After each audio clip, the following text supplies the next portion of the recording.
हर हर महादेव, हर हर महादेव। आज की जो शिव की कथा है वह शिव भक्ति की परीक्षा से जुड़ी है, जिसमें एक सच्चे भक्त की निष्ठा, त्याग और भगवान शिव की करुणा का अद्भुत मिलन होता है। कथा का शीर्षक है भक्त, वज्र और भगवान शिव की परीक्षा। तो शुरू करते हैं, ध्यान से सुनिए। बहुत समय पहले की बात है। हिमालय के पास एक छोटे से गांव में एक निर्धन लेकिन अत्यंत श्रद्धालु बालक वज्र नाम का रहता था। वह अनाथ था, लेकिन भगवान शिव को ही अपना पिता मानता था।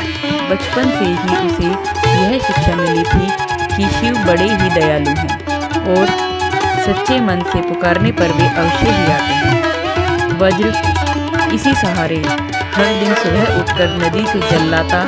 एक छोटा सा पत्थर जो उसने शिवलिंग के रूप में अपने आंगन में रख रखा था, उसको स्नान कराता, बेलपत्र चढ़ाता और ओम नमः शिवाय का जाप करता। गांव के लोग उसे ताने देते थे कि तेरे जैसे गरीब की कोई भक्ति नहीं सुनता है, लेकिन एक वज्र का विश्वास अड़िग था। एक बार गांव में भीषण अकाल पड़ा। न खेतों में अन्न उगा, न नदी में जल बचा। गांव के लोग गांव को छोड़ कर भागने लगे, किंतु वज्र ने कहा, मैं शिव को छोड़कर कहीं नहीं जाऊंगा। वे मेरी परीक्षा ले रहे हैं। एक दिन वज्र उपवास कर रहा था और बहुत ही दुर्बल हो गया था। वह जंगल से कुछ बेलपत्र लाने लगा, लेकिन रास्ते में ही बेहोश होकर गिर पड़ा। तभी एक वृद्ध योगी वहां आया, जो वास्तव में भगवान शिव ही थे, और बोले, हे बालक, तू इस स्थिति में भी बेलपत्र लिए घूम रहा है। जीवन का कोई मोल नहीं है तेरे लिए। वज्र ने आंखें खोली और मुस्कुरा कर कहा, प्राण रहे न रहे, पर शिव को अर्पण पहले हो, वही मेरे जीवन के कारण है। वृद्ध योगी भाव विभोर हो गए और अपना असली रूप दिखा दिया। भगवान शिव चंद्रमा, त्रिशूल और गंगा के साथ प्रकट हुए। भगवान शिव बोले, वत्स, तुम्हारी भक्ति से ने मुझे बहुत ही प्रसन्न कर दिया है। आज मैं तुम्हारे गांव में फिर कभी अकाल नहीं पड़ने दूंगा और तुम्हें जहां शिवलिंग की पूजा करते हो वहां एक दिव्य मंदिर बनेगा। जैसे ही उन्होंने कहा, वर्षा शुरू हो गई। धरती हरियाली से भर गई। उसी स्थान पर एक भव्य शिवलिंग प्रकट हो गया। कहा जाता है कि वह स्थान आज भी ब्रजेश्वर महादेव के नाम से जाना जाता है और वहां दर्शन करने वाले हर भक्त को शिवजी की विशेष कृपा प्राप्त होती है। इस कथा का संदेश यही है भक्तों, सच्ची भक्ति कभी भी व्यर्थ नहीं जाती है। भगवान शिव अपने भक्तों की हर स्थिति में परीक्षा लेते रहते हैं, लेकिन अंत में उन्हें कभी भी निराशा नहीं करनी होती। श्रद्धा, सबूरी और निष्ठा भक्ति शिव की भक्ति ही कुंजी है।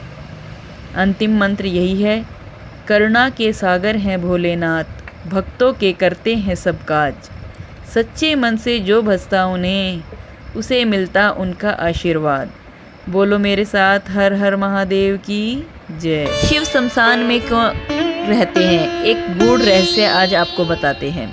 आपने देखा होगा, देवताओं के भव्य महल होते हैं, सुंदर वस्त्र और गहने स्वर्लोक की शोभा बढ़ाते हैं, किंतु शिव राख से लिपटे, गले में सर्प, सिर पर भूत पिशाच और रहने का स्थान शमशान।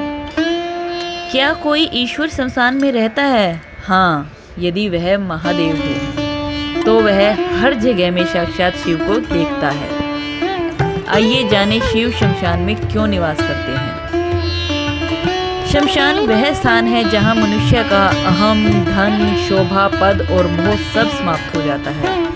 यह स्थान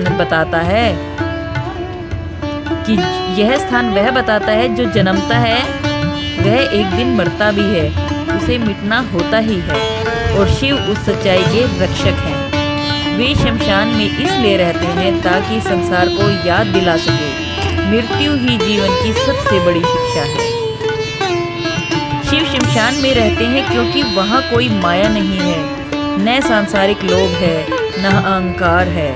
वहाँ कोई भेदभाव नहीं है, राजा हो या रंक, अंत में सभी एक ही जगह पर केंद्रित होते हैं। वहाँ उन्हें न तो कोई व्याकुल करता है न भंग करता है। यह उनका वैराग्य का प्रतीक है।